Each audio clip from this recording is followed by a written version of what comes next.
Today we are going to discuss relations and functions. This is very important chapter regarding board classes and 11th class also, but also it is very important in real life.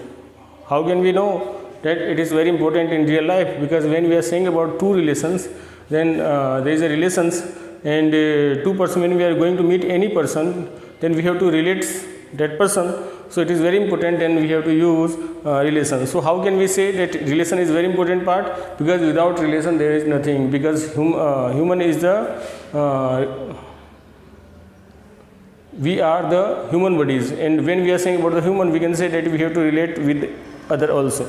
So let's see, we are going to discuss kinds of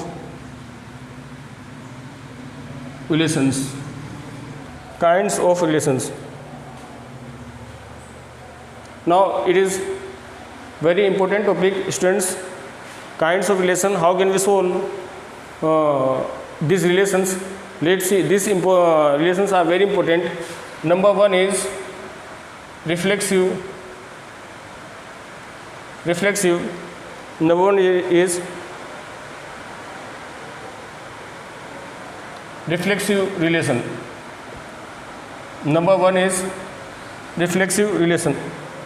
Now we have discussed in previous video that what is the identity relation. When we are saying about the identity relation, we know that self is related to self, means we are related with me, you are related with you, someone other is related to someone other. Okay, it means when we are saying about the identity relations, it means we are x is related to x. When we are saying about the identity relation, we can say that x is related to x. But what is the reflexive relation? When we are saying about the reflexive relation, we can say that it is also same like identity relation, but maybe minor difference between them. So what is the meaning of this? When we are saying about the reflexive relation, we have to remember that it is also x related to x, but may be possible that it is x related to y.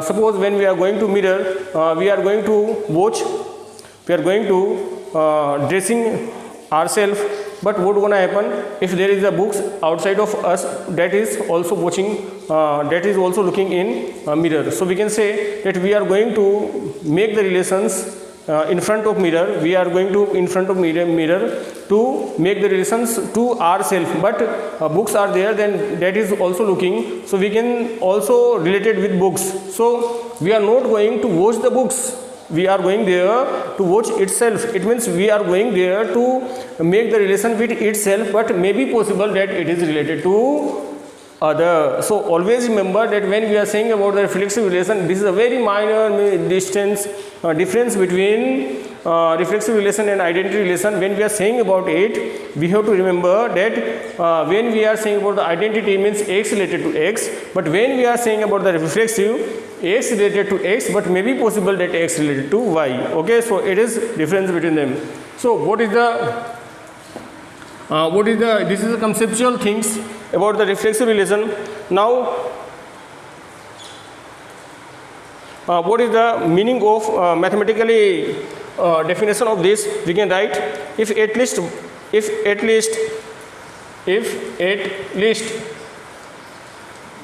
a single element exists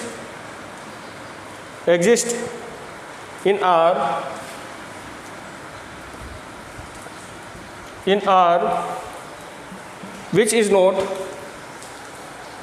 is not related to itself,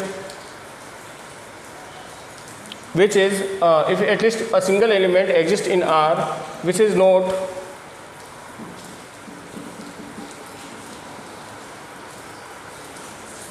we can write in other way. This is not the good definition of it, so I write it, if each element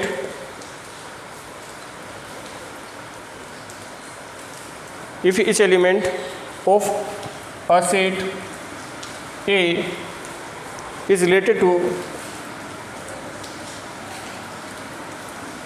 itself if each element of a set A is related to itself, we can say that it is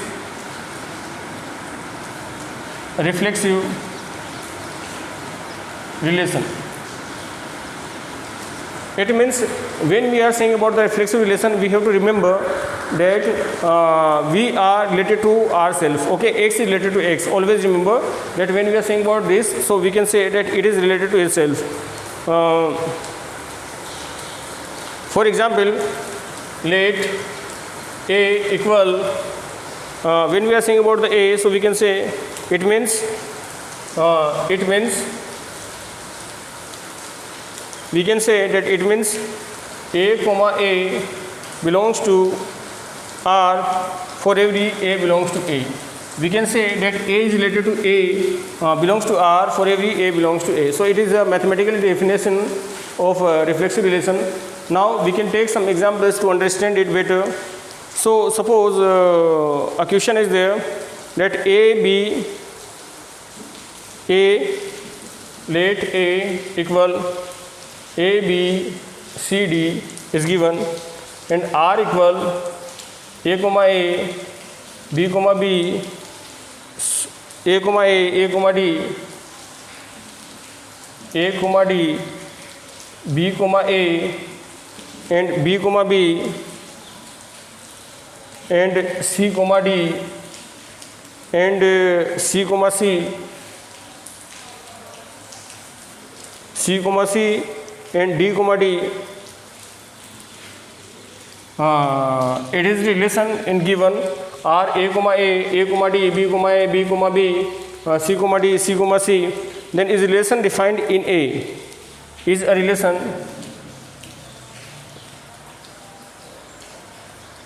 defined A. Then R is reflexive. Then R is reflexive relation because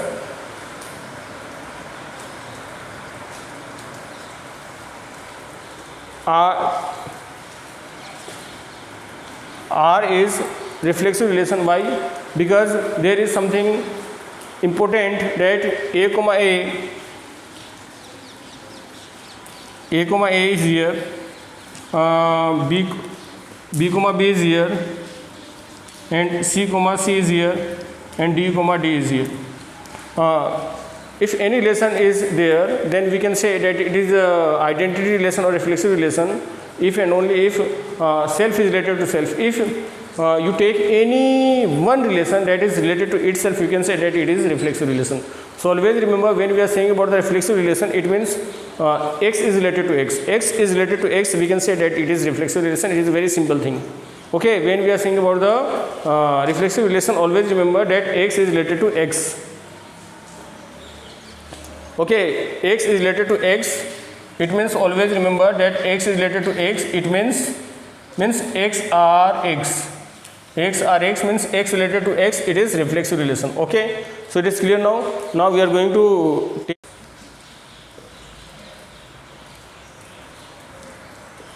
symmetric relation. When we are saying about the symmetric relation, it means if A is related to B, then B is also related to A. It is very simple. Just it is a substitution method, students. A is related to B, then B is also related to A. It is a simple definition. Now we can write some mathematical definition. When we are saying about the symmetric relation, we can say that A is related to B, then B is also related to A. So if A is related to A, if A is related to B, if A is related to B, then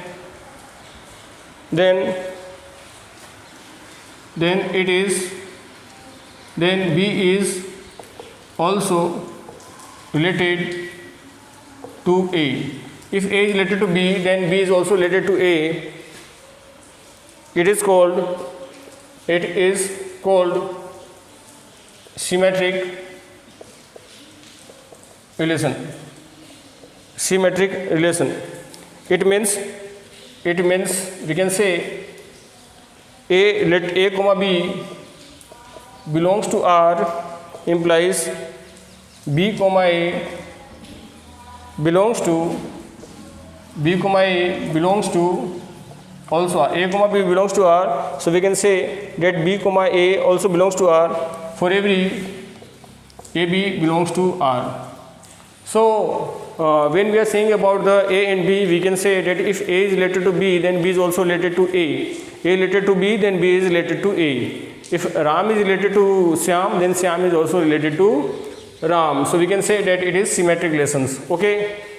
We may take some examples. Let two parallel lines are symmetric relation or not. We are going to take an example. Two parallel lines are symmetric relations or not if it is in same plane. Always remember that when we are going to discuss about the two lines, this is L1 and this is L2. When we are saying about the parallel lines, so L1 is parallel to L2 implies L2 is also parallel to L1. If L1 is parallel to L2, then L2 is also parallel to L1. Okay, so we can say that it is symmetric relation. So it is symmetric relation. Okay, it is clear. So it is clear now. It is a symmetric relation. If any other example is given, then I can discuss.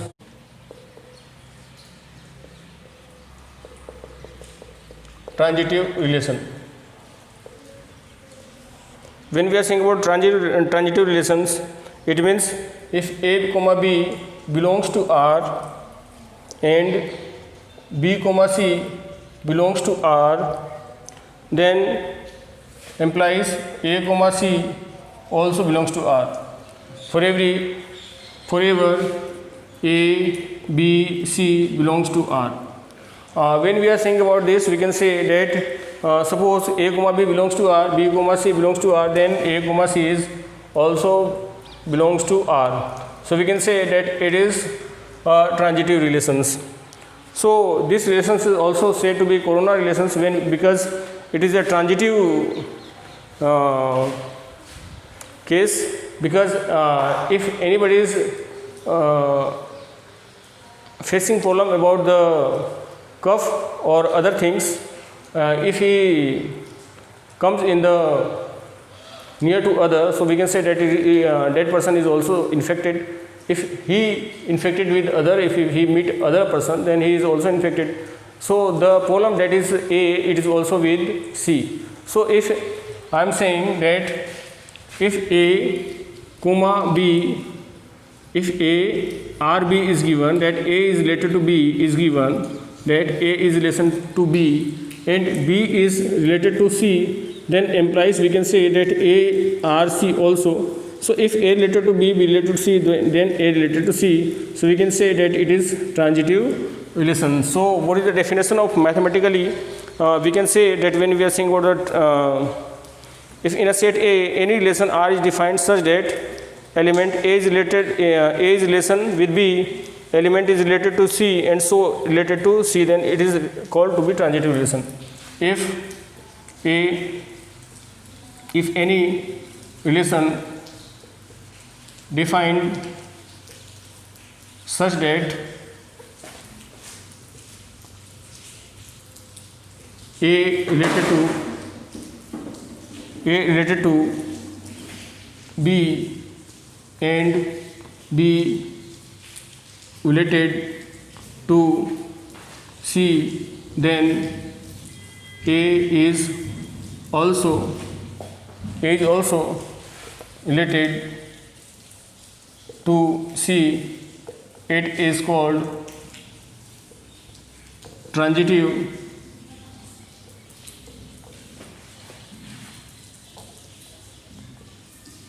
relation. So it is called transitive relation. So students, this is a transitive relations, and this is very important relations. Now in next video we discuss some examples of transitive relations. Till that, take care.